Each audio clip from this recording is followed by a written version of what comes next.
Salam saudara yang dikasihi Tuhan Yesus Kristus. Salam sejahtera buat saudara semua dimanapun saudara berada saat ini. Damai dan sukacita oleh Roh Kudus melimpah senantiasa dalam hati dan kehidupan saudara semuanya. Para sahabat yang dikasihi Tuhan, bagaimana kita bisa tahu apakah hidup kita saat ini sudah dipimpin oleh Roh Kudus, ataukah hidup kita saat ini masih mengikuti keinginan daging?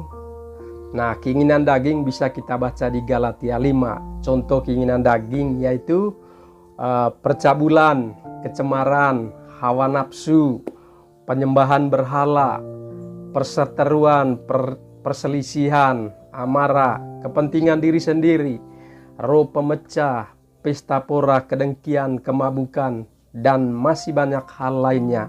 Contoh-contoh hal-hal kedagingan. Saudaraku, kalau kita masih hidup dalam hal kenajisan seperti ini, itu tandanya hidup kita saat ini masih melekat pada hal-hal yang namanya kedagingan, belum mengalami lahir baru, yang hidup dipimpin oleh Roh Kudus. Saudara, mungkin Anda berpikir, bukankah saya sudah rajin ke gereja, rajin berdoa? Mungkinkah saya masih hidup dalam hal kedagingan? Jika demikian, hanya Tuhan dan Anda sendiri yang tahu. Tapi saran saya, mari kita tetap berjaga-jaga, hidup dipimpin oleh Roh Allah. Biarkan Roh Kudus tinggal di dalam bait-Nya, itu hati kita.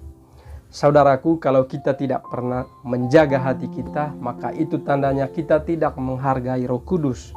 Kita tidak menghargai Roh Kudus, itu tandanya kita menghujat Roh Kudus dan mendukakan Roh Kudus. Amsal pasal 4 ayat 23, jagalah hatimu dengan segala kewaspadaan, karena dari situlah terpancar kehidupan. Setelah mengetahui bahwa di dalam hati kita diam Roh Kudus, maka kita harus menjalin relasi yang intim dengannya. Efesus pasal ketiga ayat 30, dan janganlah kamu mendukakan Roh Kudus atau Roh Allah yang telah memetraikan kamu menjelang hari penyelamatan. Saudaraku yang dikasihi Tuhan, mari kita tetap menjaga hati kita. Jangan menyimpan amarah, jangan menyimpan dendam, jangan menyimpan kepahitan. Sebagai anak-anak Tuhan, marilah kita untuk mudah memberi pengampunan, mudah memberi maaf kepada orang lain. Saya percaya kalau Roh Allah tinggal di dalam diri saudara, maka Roh Kudus atau Roh Allah itu akan membisikkan kepada kita, kepada Anda, untuk mudah mengampuni, untuk mudah melepaskan segala kepahitan, mudah memberi maaf.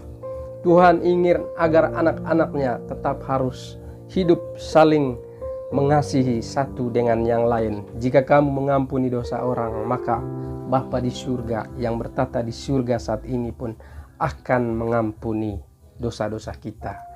Mari tetap menjaga bahwa karakter kita adalah kasih sebagai anak-anak Bapa di surga.